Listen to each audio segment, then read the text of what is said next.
इसका फोटो है, ये चित्र बना है इस पत्रिका के अंदर। ये वो बहन खड़ी है, जैसे एक फिलोसफर की तरह इनकी दृष्टि स्पष्ट दिखाई दे रही है। अब इसके हम आगे और पढ़ेंगे तो आनंद घना होगा।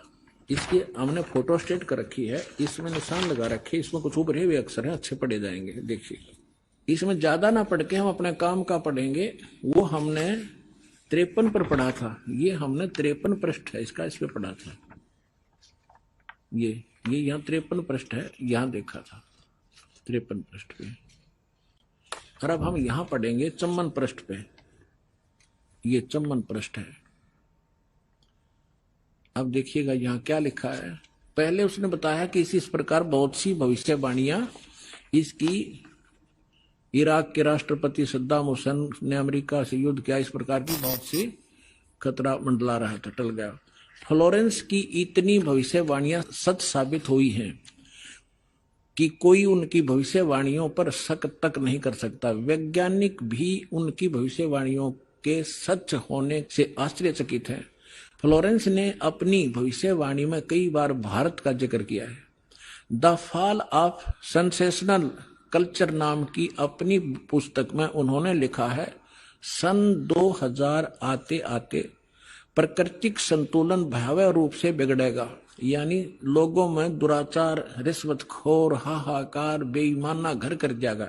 लोगों में आक्रोश का भावना प्रबल होगी, दुराचार पराकाष्ठा पर होगा। पश्चिम देशों के विलासितापूर्ण जीवन जीने वालों में निराशा, बेचैनी और अशांति होगी। अतृप्त अभिलाषाएं और जोर पकड़ेंगी, जिससे उनकी अपनी कटुता बढ़ेगी। चारों ओर हिंसा और बर्बरता का वातावरण होगा। गरीब संपन्न व्यक्तियों की संपत्ति छीनेंगे, ऐसा वातावरण होगा और चारों ओर हाहाकार मच जाएगा। अब देखो, अब ये भविष्य वक्ता कह रही है कि अगर वो संत ना आता तो ऐसी दशा भारत की हो जाती, लोग एक दूसरे ने लूटने लग जाते। अब इसने तुरंत फिर क्या कहा कि उस संत की विचारधारा से वो घातक माहौल टल जाएगा। देखिए, ऐसा वातावरण होगा और चारों ओर हाहाकार मच जाएगा। ऐसा हाहाकार मच जाएगा, लेकिन भारत से उठने वाली एक नई विचारधारा इस घातक वातावरण को समाप्त कर देगी। वह विचारधारा वैज्ञानिक दृष्टि से लोगों में सामंजस्य और आपसी भाईचारा और भाईचारे का महत्व समझाएगी। वह यह भी समझाएगी कि धर्म और विज्ञान में आपस में विरोध नहीं है।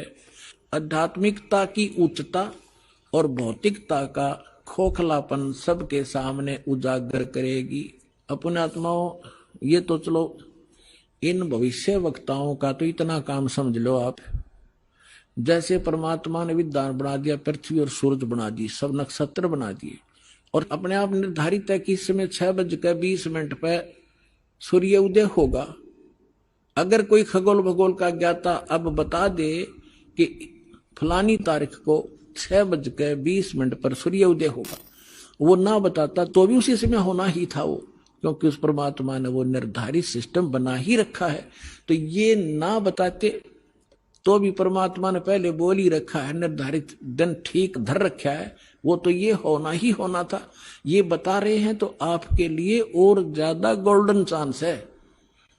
सभी पुण्यात्माओं ने देर नहीं करनी चाहिए। महापुरुष बार बार कोई झूठ बोल रहे हैं, परमात्मा ने कहा, सब संत कहें, ये भविष्य वक्ता बताने लाग रहे जो इस देश से भी संबंधित नहीं थे, और फिर भी नहीं समझोगे तो कति बालक हो तुम, तो बुद्धि ही नहीं दी फिर आपको।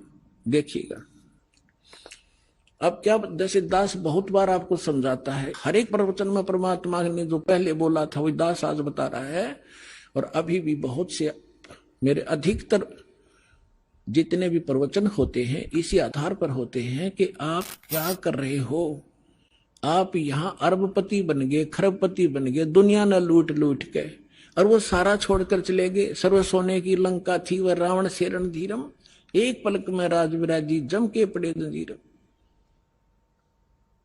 चक्रवर्ती राजा था, सारी पृथ्वी पर शासन करे था, चूहा बनकर एक बिल खोद कर रह रहा है। खा के ये कहते राम रटत निर्धन भला, टूटी घर की छान, वह सुंदर महल किस काम के, जहां भक्ति नहीं भगवान। तो यहां ये बताना चाह रहे हैं, ये माई बहन ने बताया है कि वो संत की विचारधारा से आध्यात्मिकता की उच्चता और इस भौतिकवाद का खोखलापन उजागर होगा।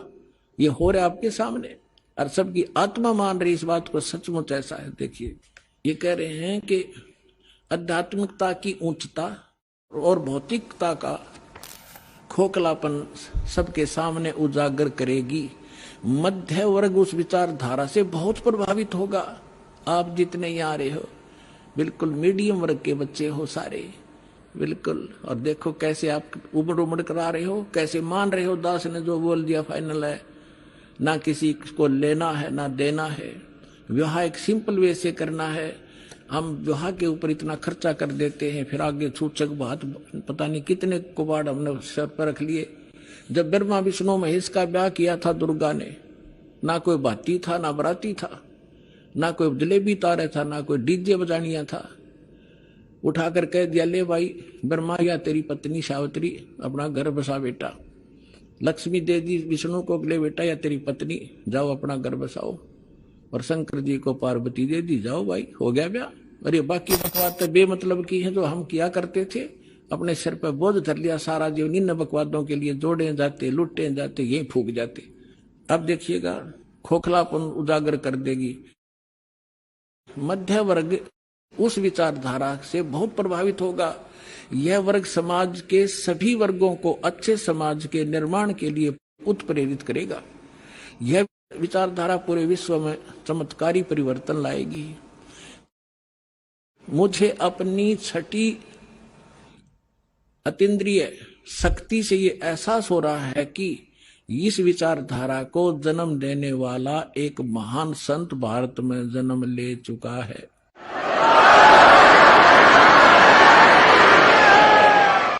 ये देखिएगा यहां लिखा है कि एक पत्रकार ने 1964 में फ्लोरेंस से पूछा था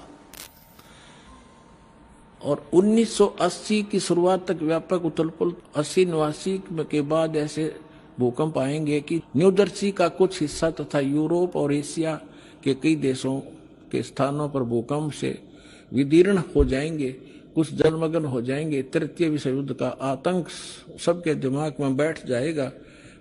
वे इस युद्ध की तैयारी कर लेंगे, लेकिन भारतीय राजनेता नहीं संत की तरफ से इशारा है, तीसरे युद्ध से वो समाप्त कर दे। तो 1964 तक यह जीवे थी। 1964 में तो ये युवा थी जो बता रही थी 10 20 30 वर्ष और भी रहेगी 94 95 तक यह जीवे थी।